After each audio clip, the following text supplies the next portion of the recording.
It was a quiet, unassuming house on the edge of a small, tight-knit town, the kind of place where everyone knew everyone else and secrets were hard to keep. Yet, this house managed to hold on to its mysteries, shrouded in an air of enigma that intrigued and repelled in equal measure. Shrouded by overgrown ivy and shadowed by ancient oaks, 12 Hawthorne Lane held an eerie silence. The ivy seemed to cling to the house like a protective shroud, as if trying to hide the secrets within. The ancient oaks, with their gnarled branches, stood like silent sentinels, guarding the house from prying eyes.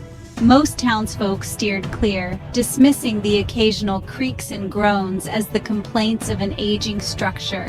They would tell themselves it was just the wind or the house settling, but deep down, they knew there was something more to it. Something that made the hairs on the back of their necks stand up when they walked past. No one dared to pry into its darkened windows or question the comings and goings of its solitary occupant. The windows, like dark eyes, seemed to watch the world with a silent, knowing gaze. And the solitary figure that occasionally appeared behind them was a mystery that no one wanted to solve. To them, it was just an old house, steeped in forgotten memories and whispering secrets to the wind. The wind seemed to carry the voices of the past, whispering tales of joy and sorrow, of love and loss. But these whispers were faint, almost drowned out by the weight of the present. But the truth, as it so often does, lay buried much deeper. Beneath the layers of dust and decay, beneath the silence and the shadows, there were stories waiting to be uncovered. Stories that could change everything. The house itself seemed to exude a palpable sense of unease. It was as if the very walls were alive, watching, waiting. The air around it felt heavy, charged with an energy that was both compelling and repelling. Its peeling paint and crooked shutters hinted at a long-neglected past.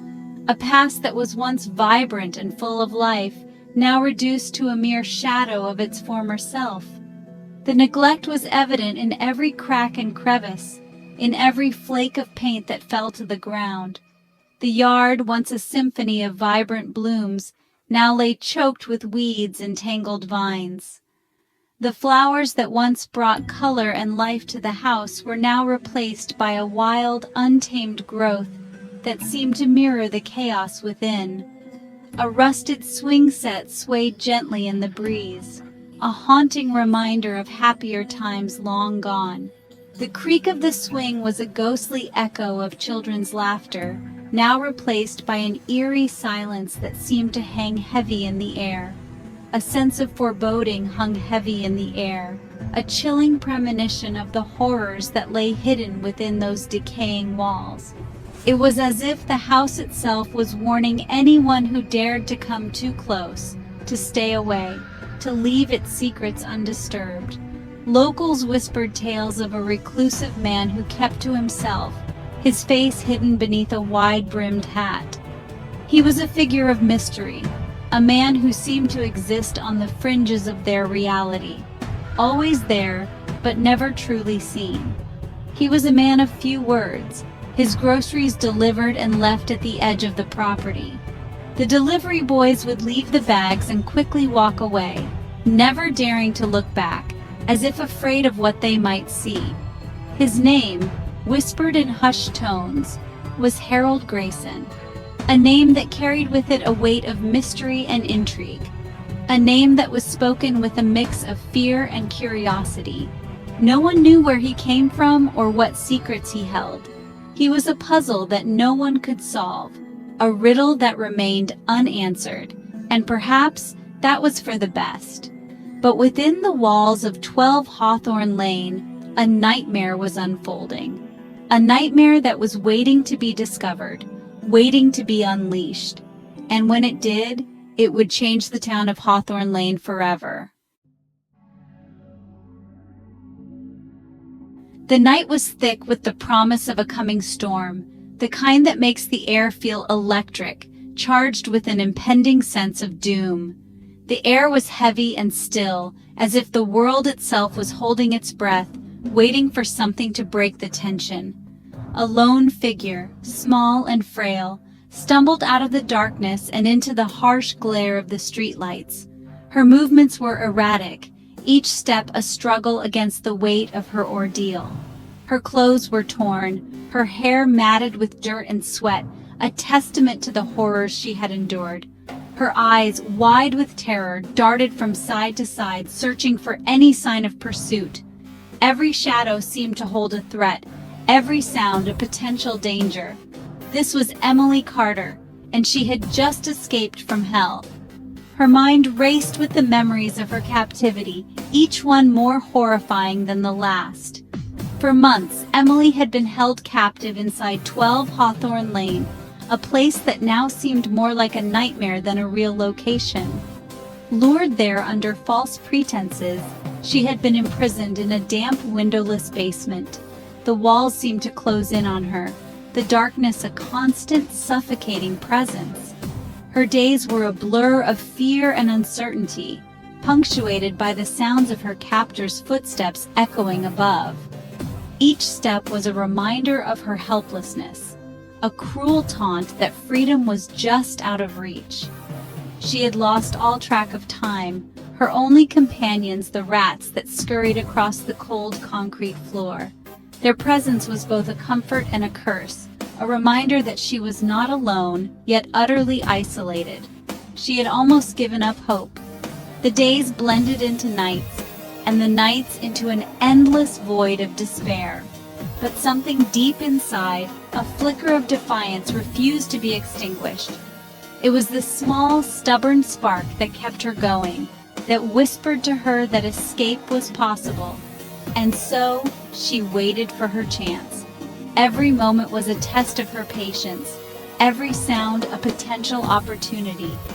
When a storm knocked out the power, plunging the house into darkness, Emily knew this was it. The storm was both a curse and a blessing, providing the cover she needed to make her move. She had to act fast. Her heart pounded in her chest as she moved quickly through the dim light, every second counting down to her potential freedom or recapture. The storm raged outside, mirroring the turmoil within her. She knew that this was her only chance, and she was determined to take it, no matter the cost. As she ran through the rain, drenched and desperate, Emily felt a surge of adrenaline. The cold rain mixed with her tears, but she didn't stop. She couldn't stop. Her freedom depended on it. She glanced back over her shoulder, fear and determination battling in her eyes. She could almost hear the footsteps behind her, the phantom echoes of her captor's pursuit. Finding a temporary hiding spot, she crouched down, holding her breath. The storm's fury masked her presence, but she knew she couldn't stay hidden for long. In the distance, she spotted a light, a glimmer of hope. It was a sign that civilization was near, that safety was within reach. With renewed determination, she ran towards the light, each step bringing her closer to freedom.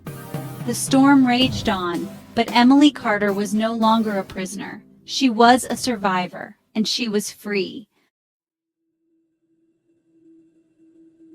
Stumbling through the darkness, Emily's bare feet pounded against the pavement. Her lungs burned, her legs screamed for respite. But the fear of being recaptured fueled her every step. She had to reach safety. She had to tell someone what happened. Fate, it seemed, had other plans.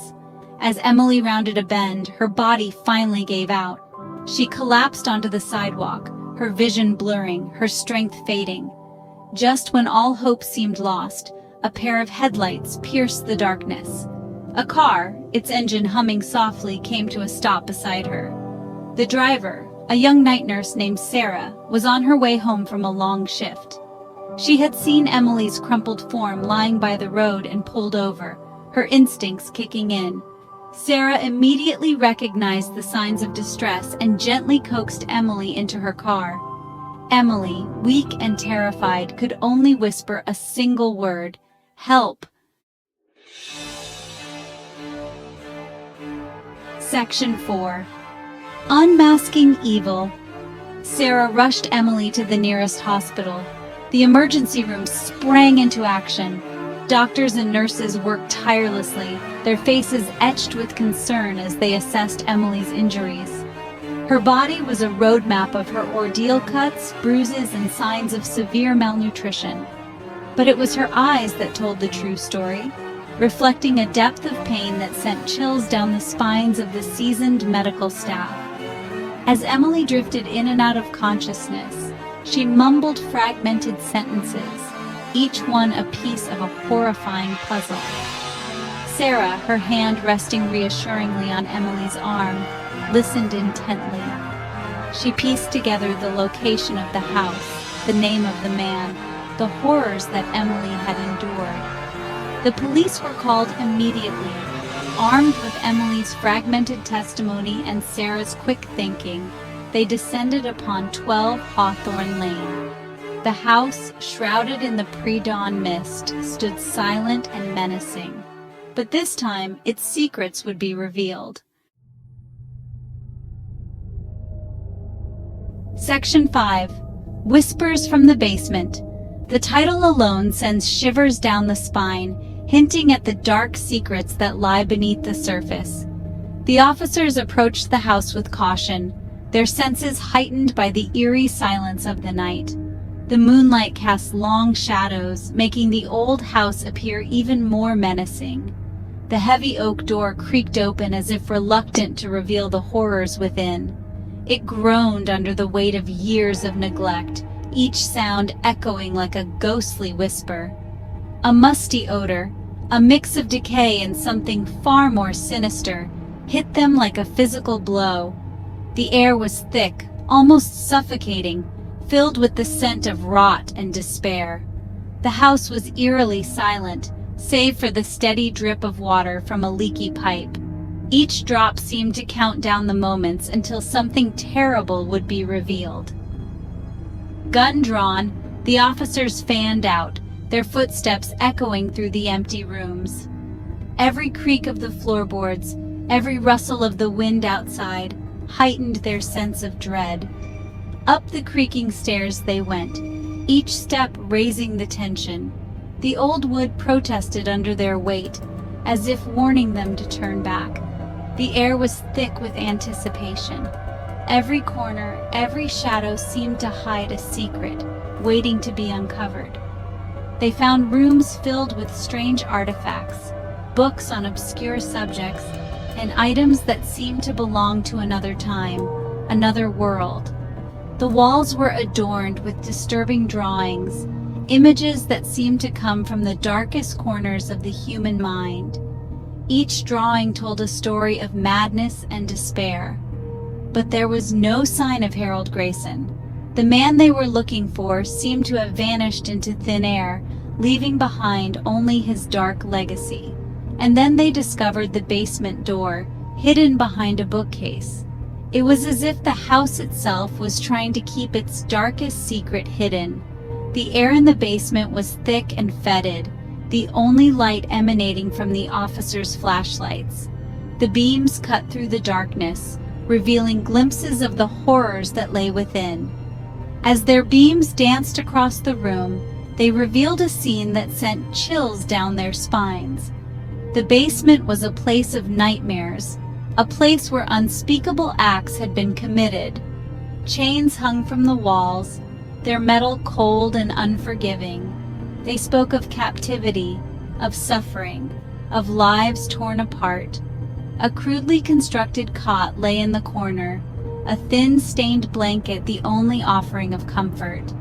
It was a stark reminder of the human misery that had taken place here. The stench of fear and despair was palpable.